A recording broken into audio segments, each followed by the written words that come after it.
नमस्कार मित्रांनो, तुम्हा सर्वांचं माझ्या YouTube चॅनलवर पुन्हा एकदा खूप खूप आणि मनापासून स्वागत आहे। आजच्या व्हिडिओमध्ये आपण बघू महत्त्वाची बातमी, कर्मचाऱ्यांच्या पेन्शनमध्ये वाढ होणार, केंद्र सरकार EPFO मध्ये मोठा बदल करणार। व्हिडिओला सुरुवात करण्याअगोदर तुम्हाला एक विनंती, चॅनलवर पहिल्यांदाच भेट देत असाल तर चॅनलला सबस्क्राइब करा आणि व्हिडिओला एक लाईक करायला विसरू नका। चला तर मग सुरू करूया आजच्या व्हिडिओला। कर्मचारी भविष्य निर्वाह निधी संघटना कर्मचाऱ्यांच्या पेन्शनशी संबंधित एक मोठा बदल करण्याची तयारी करत आहे। मीडिया रिपोर्ट्सनुसार EPFO पगार मर्यादा 15,000 वरून 25,000 पर्यंत वाढवण्याचा प्रस्ताव तयार करत आहे।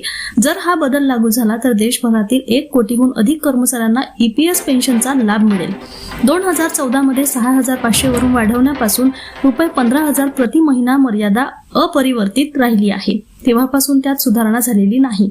EPFO पेन्शन योजना EPS अंतर्गत पगार मर्यादा निश्चित केली आहे।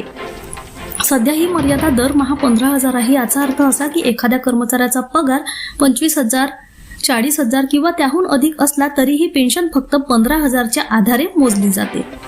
आता ही मर्यादा 25,000 पर्यंत वाढवण्याचा प्रस्ताव आहे। यामुळे पगार जास्त असला तरीही पेन्शन बेस वाढेल आणि भविष्यात पेन्शनची रक्कम चांगली येईल।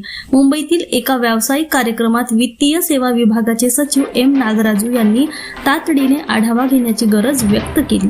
ते म्हणाले की हे दुर्दैवी आहे की वार्षिक 15,000 पेक्षा जास्त उत्पन्न असलेले इतके लोक पेन्शनसाठी पात्र नाहीत आणि त्या वृद्धापकाळात त्यांच्या मुलावर अवलंबून राहावे लागते।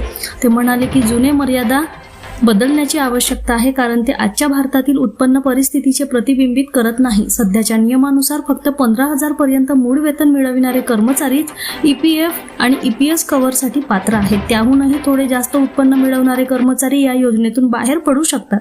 कंपन्यांवर त्यांची नोंदणी करण्याचा कोणताही दबाव नाही। यामुळे शहरातील अनेक खासगी क्षेत्रातील कर्मचाऱ्यांना कमी वेतन असूनही निवृत्तीनंतरच्या बचतीशिवाय राहावे लागते। कर्मचाऱ्यांच्या दीर्घकालीन सुरक्षिततेत वाढ करण्यासाठी आणि पेन्शन प्रणाली मजबूत करण्यासाठी कर्मचारी पेन्शन योजनेत अनेक महत्त्वपूर्ण बदल तयार करण्यात आले आहेत। सर्वात महत्त्वाचा बदल म्हणजे EPS पैसे काढण्यासाठीचा प्रतीक्षा कालावधी 2 महिन्यावरून 36 महिने करण्यात आला आहे। याचा अर्थ असा की कर्मचारी आता 3 वर्ष बेरोजगार राहिल्यानंतर किंवा सेवेबाहेर राहिल्यानंतरच त्याचे EPS निधी काढू शकतील। या निर्णयाचा उद्देश अकाली पैसे काढणे रोखणे आणि लोकांना दीर्घकाळ गुंतवणूक करण्यास प्रोत्साहित करणे, आयुष्यभर पेन्शन सुनिश्चित करणे आहे। आणखी एक महत्त्वाची घटना म्हणजे सरकार दरमहा किमान पेन्शन मर्यादेचे पुनर्मूल्यांकन करत आहे। गेल्या 11 वर्षापासून ती कायम आहे। कामगार संसदीय समितीने वाढीची शिफारस केली आहे आणि लवकरच त्याची घोषणा होण्याची अपेक्षा आहे। यामुळे वाढत्या महागाईने त्रस्त असलेल्या पेन्शनधारकांना दिलासा मिळेल। पुन्हा भेटू एका नवीन अपडेटसह। धन्यवाद।